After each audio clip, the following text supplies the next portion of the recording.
आज के इस वीडियो में हम लोग यहाँ पे प्रॉफिट एंड लॉस के क्वेश्चन को देखेंगे।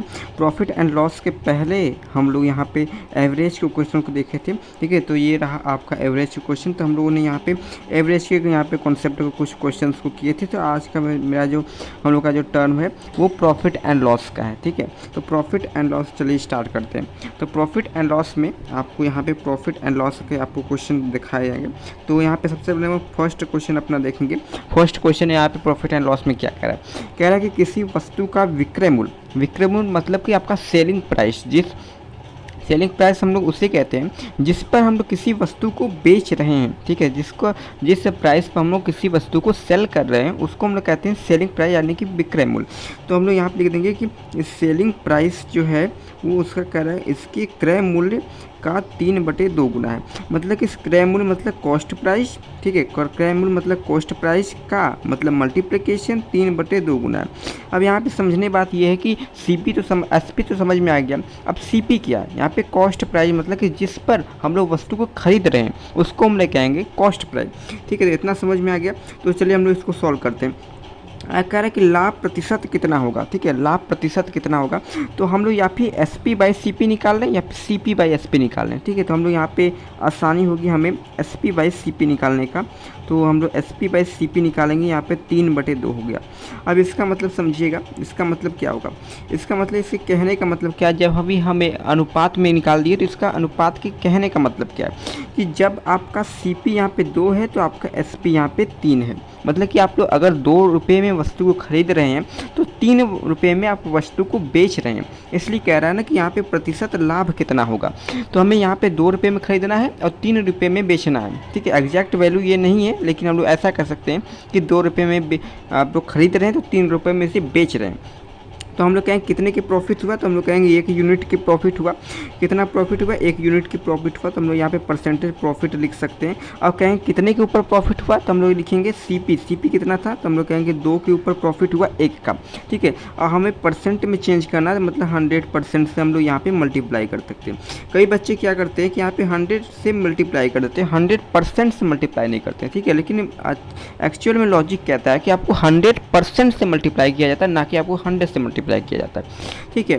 तो आप लोग इसको कट करेंगे तो आपको यहाँ पे 50 आ जाएगा और परसेंट लगा तो आगे हम लोग 50% लगा दें, मतलब आपका आंसर जो आ जाएगा 50% आपका यहाँ पे प्रॉफिट हो जाएगा, ठीक है। 50% आपका यहाँ पे प्रॉफिट होगा। अगला क्वेश्चन आप लोग देखेंगे। अगला क्वेश्चन यहाँ पे इसी प्रकार का क्वेश्चन दिया गया है। कह रहा है कि यदि 24 वस्तुओं का क्रय मूल्य, 24 वस्तुओं का क्रय मूल्य, तो 24 वस्तुओं का हमें क्रय मूल्य मतलब कि हमें CP दिया गया, 24 वस्तुओं का क्रय मूल्य 18 वस्तुओं के विक्रय मूल्य के बराबर। तो हम लोग सीधा हम लोग इसको 18 वस्तुओं के CP के बराबर है। वस्तु दोनों सेम है, यहाँ पे आपको ध्यान रखने वाली बात है। और विक्रय मूल्य के बराबर है तो लाभ प्रतिशत ज्ञात कीजिए। तो वही बात करने यहाँ पर भी है कि आप लोग CP बाई SP निकालें या फिर SP बाई CP निकालें। हम लोग पिछले बार में SP बाई CP निकाले थे, अब इसकी अब बार हम लोग यहाँ पे CP बाई SP निकाल लेते हैं। दोनों तरह से आपका आंसर सेम आएगा, ठीक है। तो आपका यहाँ पे 18/24 हो जाएगा। अब देखते हैं कुछ कट रहा है तो काट देते हैं, नहीं कट रहा है तो छोड़ देते हैं। इसको अगर 2 टाइम से काटेंगे तो 9 बार में चला जाएगा, ठीक है। और यहाँ पे इसको 3 बार में भी काट सकते हैं, तो इसको हम लोग एक काम करते हैं 3 टाइम्स में काट देते हैं, ठीक है। तो 3 टाइम्स में इसको काट देंगे तो 6 3 18 यहाँ पे हो जाएगा। इसको 3 से काटेंगे तो ये 8 बार में कट जाएगा, ठीक है। इसको भी 2 से काटेंगे तो 3 दूना के 6 हो जाएगा। इसको काटेंगे तो 4 दूना के 8 हो गया। मतलब ये भी आपका 3/4 आ गया, ठीक है। 3/4 आपका ये भी आ गया। इसका मतलब भी वही चीज़ हुआ, इसका मतलब वही हुआ कि आपका जब CP यहाँ पे 3 यूनिट है तो आप बेच रहे हैं 4 में, ठीक है। 3 रुपये में आपने खरीदा तो आपने 4 रुपये में इसे बेच दिया। 3 रुपये में आपने खरीदा तो 4 रुपये में बेच दिया। तो हम लोग कहेंगे 3 से हमें 4 के ऊपर आना, प्रॉफिट हो रहा है तो हम लोग परसेंटेज प्रॉफिट निकालेंगे। हमें प्रतिशत लाभ निकालना है, ठीक है। अगर लाभ आपको पूछे कितना लाभ हुआ तो आपका 1 यूनिट का लाभ हुआ, ठीक है। आपका 1 यूनिट का लाभ हुआ। यहाँ पे कह रहा है 3 से आपको 4 होना है तो मतलब कि 1 यूनिट का प्रॉफिट हुआ। यहाँ से यहाँ जाने के लिए आपको 1 यूनिट की प्रॉफिट हुई। कितने के ऊपर प्रॉफिट हुई, तो हम लोग कहेंगे कि जितने के रुपए में खरीदा है तो मतलब उतने के ऊपर प्रॉफिट हुई, मतलब 3 के ऊपर प्रॉफिट हुई। और प्रतिशत निकालना तो 100% से यहाँ पे मल्टीप्लाई कर देंगे, ठीक है। 100% से मल्टीप्लाई करेंगे तो आपका 1/3 का आपका वो याद करना पड़ेगा। परसेंटेज टेबल इसे कहते हैं आपका 33 राइट्स 1/3% आता है, या फिर आप लोग इसको कह सकते हैं कि 33.33% आपका आता है। ठीक है, तो आपको अगर परसेंटेज टेबल नहीं आते तो आप लोग इसको ऐसे भी छोड़ सकते हैं, लेकिन अगर आपका आंसर मैच नहीं करेगा तो आपको प्रतिशत टेबल आपको याद रखने पड़ेंगे। ठीक है, तो इसका प्रतिशत टेबल आपका 33 राइस 1/3 होता है। अगला क्वेश्चन देखेंगे। अगले क्वेश्चन में यहाँ पे क्या कर रहा है, कह रहा है किसी वस्तु का विक्रय मूल्य इसके क्रय मूल्य का 3/2 गुना है। ये वही वाला क्वेश्चन हो गया क्या? अच्छा, देखते हैं इसको क्या कह रहा है। कह रहा है कि किसी वस्तु का विक्रय मूल्य मतलब कि सेलिंग प्राइस इसके क्रय मूल्य का 3/2 गुना है। ये तो वही वाला क्वेश्चन हो गया। हम लोग यहाँ पे CP बटे की SP बटे के CP निकाल रहे थे, 3/2 हो रहा था। ठीक है, 3/2 हो रहा था, तो हम लोग 2 रुपये में से 3 रुपये का तो 1/2 आपका 2 आ गया था, आपको 100% से मल्टीप्लाई करना था, तो वही वाला क्वेश्चन यहाँ पे रिपीट हो गया। तो अगला क्वेश्चन हम लोग देखेंगे। अगले क्वेश्चन में यहाँ पे क्या कह रहा है, कह रहा है कि यदि कोई व्यक्ति एक वस्तु को 480 में बेचता है, 480 में बेचता है तो कौन सी प्राइस हो जाएगी? तो हम लोग कहेंगे कि सेलिंग प्राइस हो जाएगी। जो भी कहीं भी वस्तु को बेचा जा रहा है उसको हम लोग सेलिंग प्राइस कहते हैं। ठीक है, शॉर्ट में हम लोग इसको नोटेशन के रूप में SP लिखते हैं। तो कह रहा है कि यदि कोई व्यक्ति एक वस्तु को 480 में बेचता है मतलब सेल करता है तो उसे 20% की हानि होती है। 20% की हानि होती है मतलब कि ये जो वैल्यू है, आपको इसको समझना होगा। ये जो वैल्यू है तो यहाँ पे हम लोग समझ लेते हैं कुछ। जैसे कि आपको अगर कहा जाए कि अगर X रुपये की वस्तु है, या फिर छोड़िए आप X मत मान लिए, आपको कह रहे हैं कि अगर 100 रुपये की वस्तु है, अगर 100 रुपये की वस्तु है, अगर आपको 20% की हानि करवानी है तो आपको 20% की हानि करवाने के लिए आपको 80 रुपये में बेचना पड़ेगा। ये सही बात है। अगर आपकी 100 रुपये की वस्तु है तो अगर 20% आपको हानि करवानी, लॉस करवाना है तो आपको 80 रुपये में बेचना पड़ेगा। अगर वही चीज़ अगर आपकी 100 रुपये की वस्तु है, अगर आपको 20% प्रॉफिट कराना है तो आपको 120 रुपये में बेचना पड़ेगा। इतनी बात क्लियर है। तो आपको यहाँ पे जानना पड़ेगा कि जो 480 है ये 80% की वैल्यू है। जो 480 है ये 80% की वैल्यू है। ठीक है, ये 80% की वैल्यू है आपकी कॉस्ट प्राइस की। ठीक है, तो यहाँ पे कह रहा है 20% की हानि होती है मतलब कि 80% की वैल्यू है 480, और कह रहा है 20% का अगर प्रॉफिट कमाना है, 20% प्रॉफिट मतलब कि आपको 120% की वैल्यू निकालनी है। ठीक है, 120% की आपको यहाँ पे वैल्यू निकालनी है। तो 80% की वैल्यू 480 है, तो हम लोग कहेंगे कि 120% की वैल्यू कितनी हो जाएगी? तो हम लोग कहेंगे 480 और बटे में 80 कर देंगे, 1% की वैल्यू निकल गई। हमें तो 120% की निकालनी है, तो 120 से यहाँ पे मल्टीप्लाई कर देंगे। 20% का प्रॉफिट करना है मतलब हमें 120% निकालना है। ठीक है, तो यहाँ पे आप लोग लिख सकते हैं प्लस 20% का प्रॉफिट हो रहा है और यहाँ पे आपका माइनस 20% का यहाँ पे लॉस हो रहा है। माइनस से लॉस को दिखाते हैं और प्लस से आपको वो दिखाते हैं। 0 से 0 कट गया, 8 छक्का 48 मतलब 6 हो गया, 6 दूना 12 छक्का 72 हो गया, मतलब कि आपका 720 रुपया हो गया। ठीक है, आपका 720 रुपये आपका यहाँ पे आंसर हो जाएगा। इसका तो वस्तु को कितने रुपए में बेचनी पड़ेगी? तो आपको 720 रुपये में बेचनी पड़ेगी, जिससे कि आपका 20% का प्रॉफिट हो जाएगा।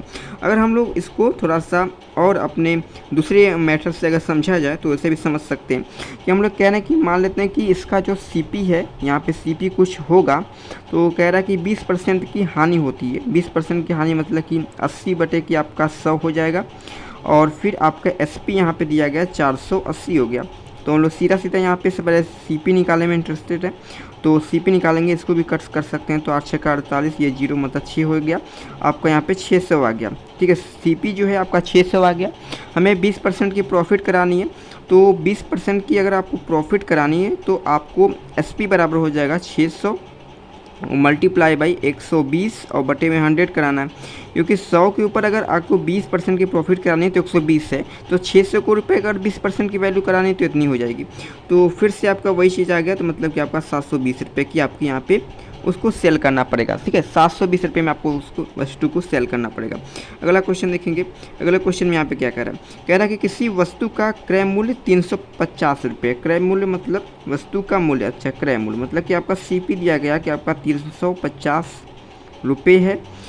ठीक है, CP आपका 350 रुपये। यदि सेल्समैन इसे 14% के लाभ पर बेचे, ठीक है 14% के लाभ पर, मतलब कि हमें प्रॉफिट कमाना है, यहाँ पे प्रॉफिट कमाना है 14% का। ठीक है, 14% का हमें प्रॉफिट कमाना है, तो वस्तु का विक्रय मूल्य मतलब सेलिंग प्राइस क्या हो जाएगी? तो सेलिंग प्राइस हो जाएगी, तो इसको थोड़ा सा समझ लेते हैं कि अगर आपकी 100 रुपये की वस्तु है, ठीक है 100 रुपये की वस्तु, अगर आपको 14% का प्रॉफिट मतलब कि प्लस 14% आपका निकालना है, तो आपको यहाँ पे पे करना होगा या फिर आपको बेचना पड़ेगा 114 रुपये में। तो इसको हम लोग कह सकते हैं कि अगर 100 रुपये की वस्तु है तो 114 में बेच रहे हैं। तो अगर मेरा 350 रुपये की वस्तु है तो आपको 350 गुणे 114 बटे की 100 रुपये में बेचना पड़ेगा। तो आपको 14% की लाभ हो जाएगी 350 रुपये की वस्तु पर।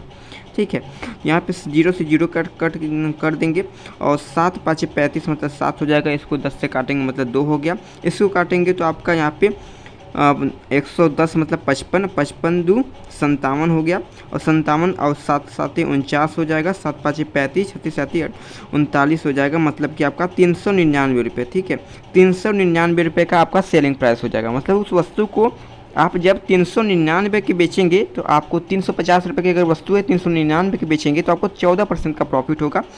तो ये आपका सेलिंग प्राइस हो जाएगा। अगला क्वेश्चन देखेंगे। अगले क्वेश्चन में कह रहा है कि एक वस्तु के 4% और 6% लाभ पर विक्रय मूल्य को नगद अंतर 3 है। मतलब कह रहे हैं कि अगर 6% किसी वस्तु का 6% और 4% का जो अंतर है वो 3 रुपया है। ठीक है, तो मतलब कि आपकी 2% की जो वैल्यू आ गई वो 3 रुपये है। तो विक्रय मूल्यों का अनुपात कितना हो जाएगा? ठीक है, विक्रय मूल्यों का अनुपात। तो ये आप ना भी करें, ये अगर डेटा नहीं भी दिया है तो आप लोग इसको आसानी से सॉल्व कर सकते हैं। कह रहा है कि यहाँ पे लाभ दिया गया। ठीक है, तो लाभ मैं आप लोग को यहाँ पे एक मैं आपको फार्मूला ही बता देता हूँ, क्योंकि बहुत सारी मैंने आपको बता दिया कि अगर 100 रुपये की वस्तु है, अगर आपको 4% का प्रॉफिट कमाना है तो आपको 104 हो जाएगा।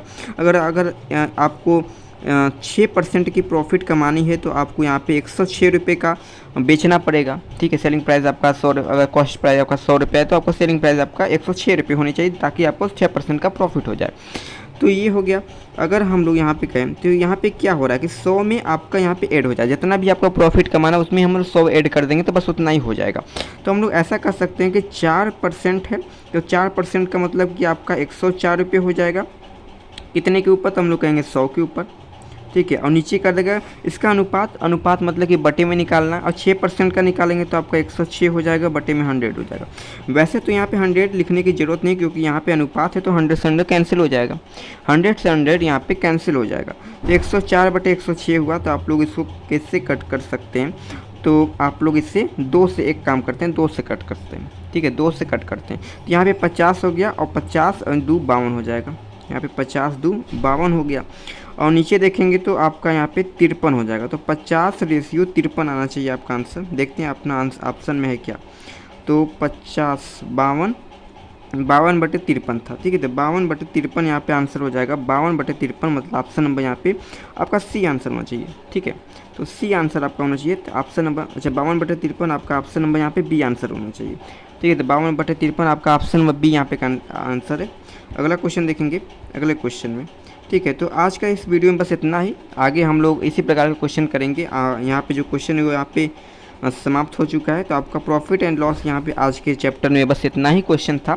अगर आप लोग इसी प्रकार की वीडियो चाहते हैं तो आप लोग यहाँ पे साइलेंस माइंड को, यहाँ पे आपको लोगो दिख रहा होगा, साइलेंस माइंड को आप लोग सब्सक्राइब कर सकते हैं।